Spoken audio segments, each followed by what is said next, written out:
যখন তুমি নিজের রক্তের মানুষের দ্বারা কষ্ট পাবে, তখন তুমি একবার নবী ইউসুফ আলাইহিস সালামের কথা মনে করো।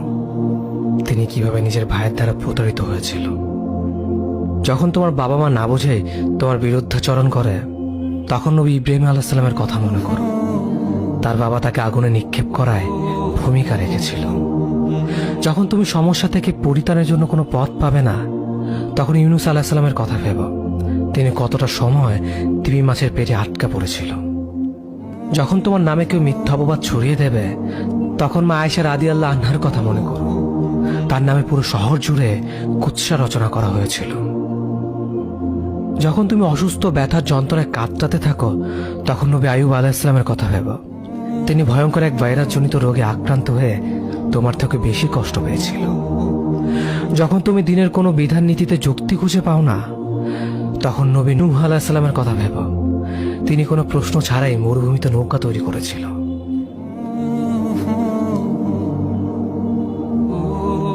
যখন তুমি আত্মীয়স্বজন, পরিবার, বন্ধু বান্ধবের কাছে হাসির পাত্রে পরিণত হও, তখন তুমি শেষ নবী হযরত মুহাম্মদ সাল্লাল্লাহু আলাইহি ওয়াসাল্লামের কথা ভেবো।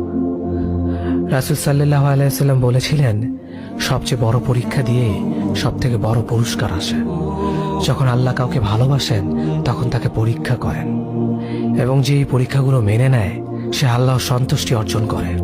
আর যে অভিযোগ করে, সে তার ক্রোধের পাত্র হয়।